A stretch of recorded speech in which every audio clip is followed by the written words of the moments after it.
So we've come to a shorter section. I have mentioned in the past that every now and then you will come across a longer piece of material to read and sometimes a shorter piece. We're going to look at the 4th chapter in verses 35 through 41 in the book of Mark.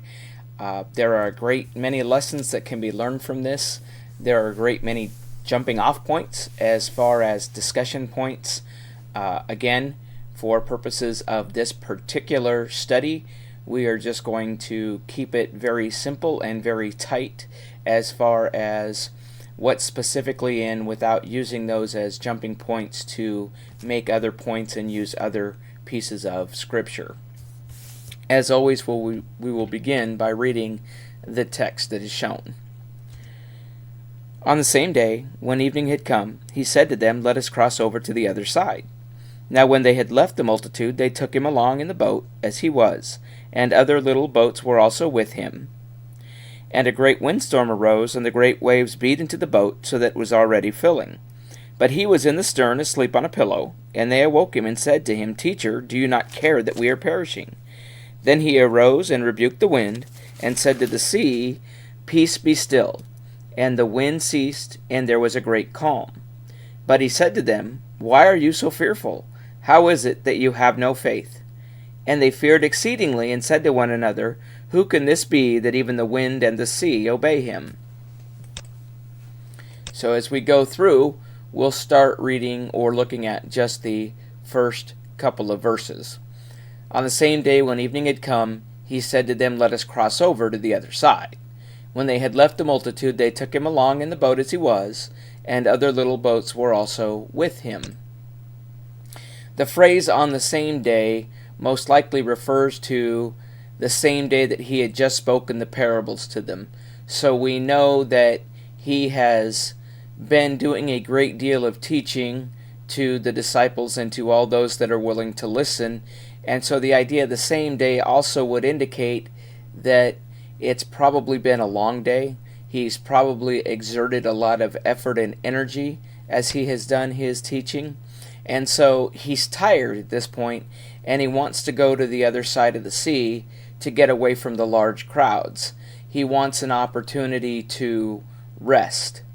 And so for purposes of teaching with someone who is new to the Bible, someone who is just trying to learn, you would leave it at that. That's basically what these verses have to say.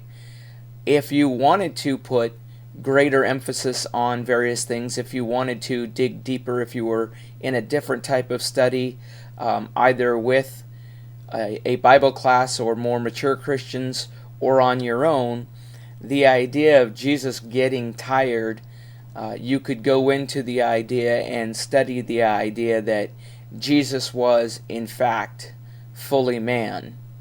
He was God on earth, but he was also man on earth.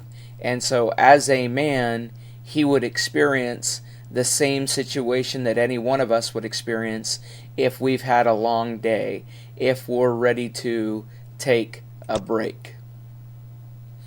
In verse 37, we have the description of the starting of the great storm. And it says, "A great windstorm arose, and the waves beat into the boat, so that it was already filling."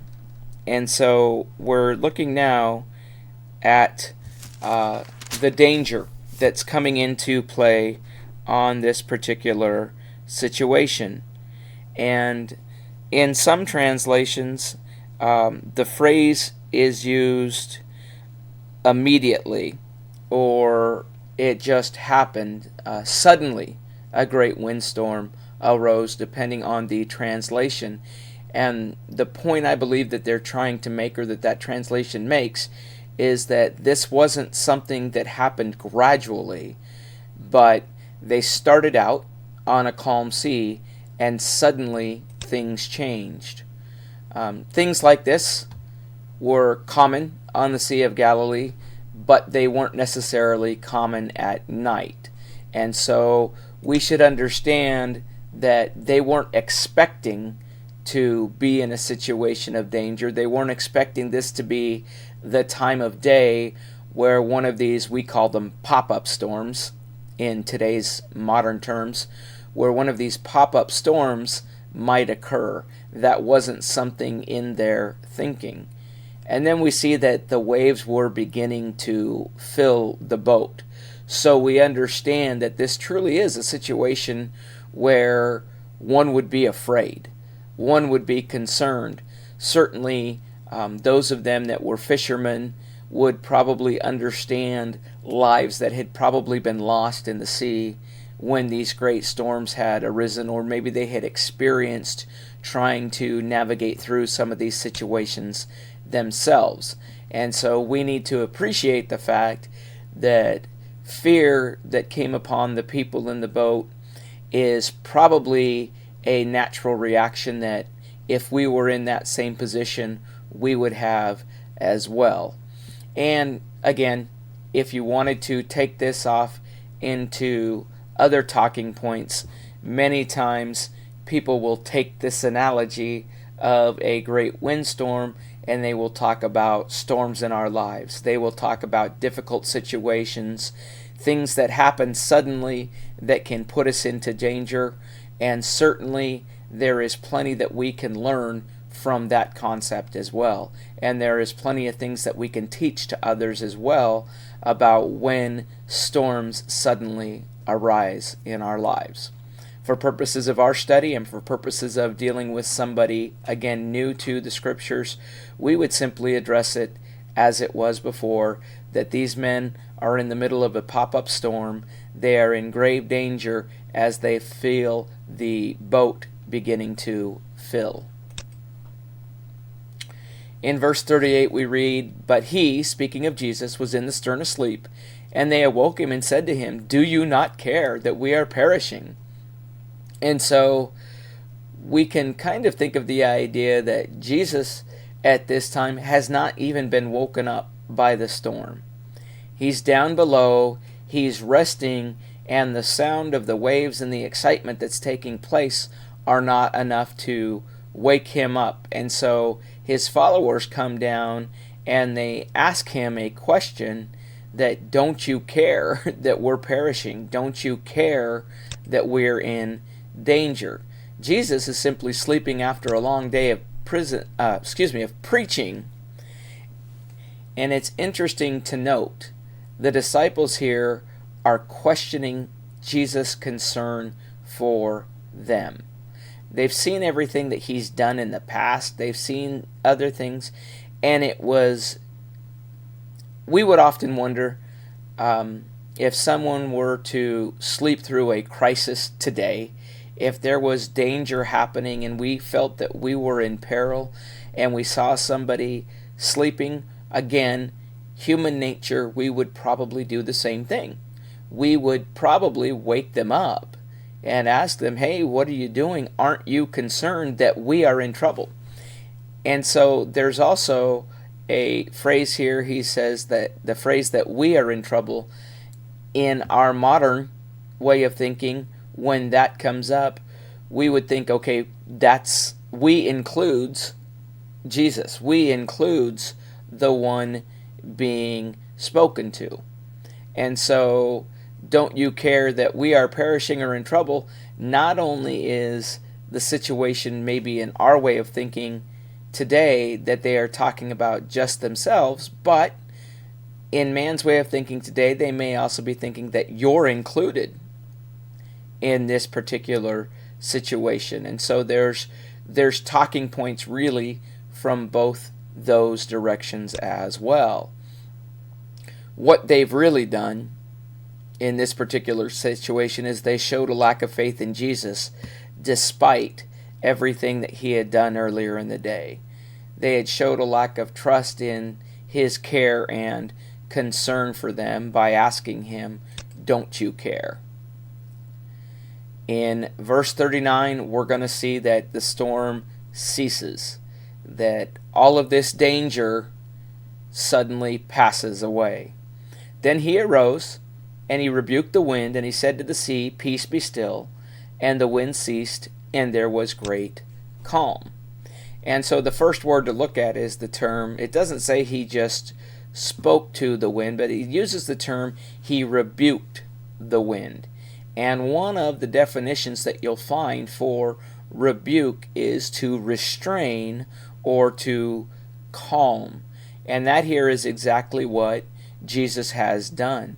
He has the power to restrain the mighty wind. He has the power to calm the mighty storm.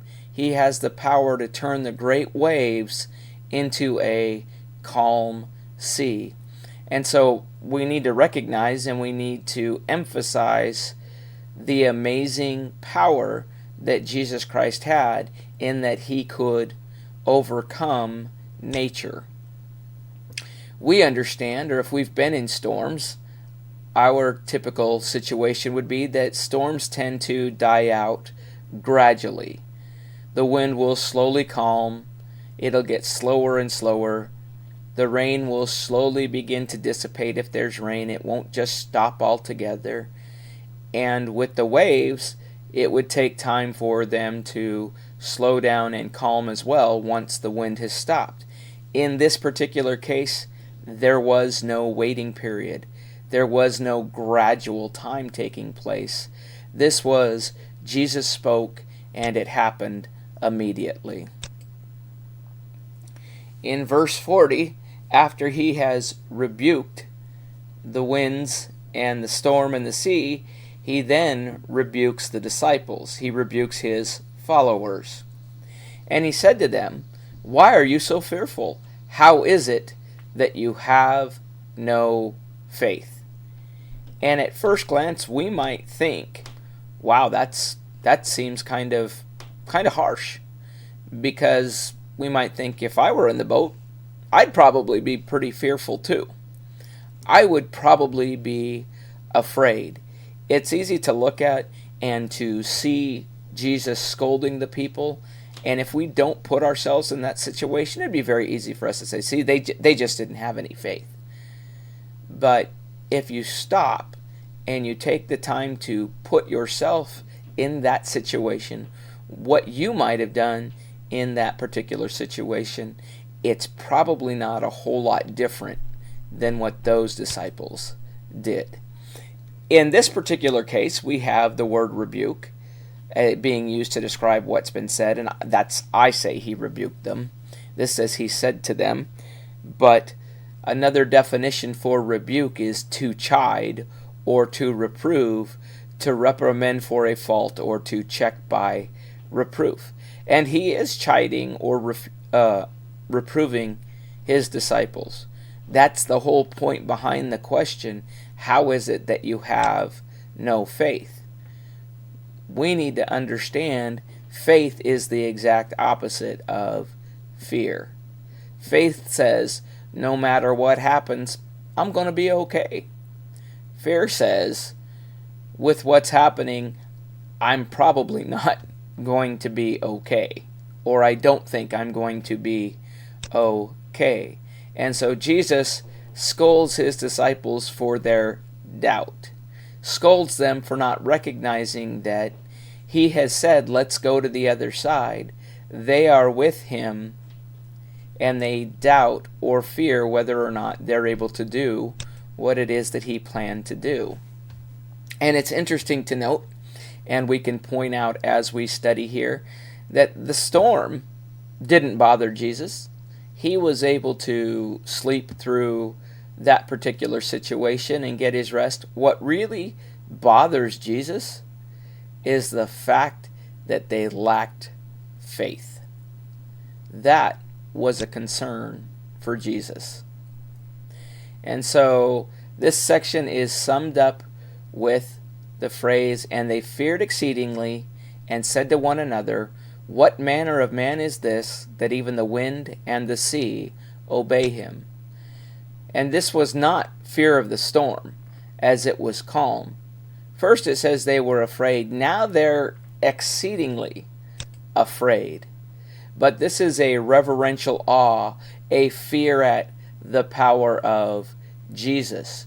This idea of, who can this be? What manner of man is this? And the answer to that question is, this man can only be Jesus Christ, the Son of God. Because even the wind and the sea obey him. So as you consider what we've looked at this point, you can certainly understand that there is a lot that is in this very short passage. There are a lot of great teaching points. You can also see that if you're sitting down and you're studying with someone, that if you just stay within the text and you simply read what is there and you discuss with someone what's written right in this area without using other passages, you can learn an awful lot. And you don't have to spend an hour and a half, 45 minutes every time you teach or study the Bible. You can take the amount of time necessary to understand what it is that God wants you to know and understand from this particular passage, from these particular passages. We will pick up in Mark the 5th chapter in the next segment. Thank you.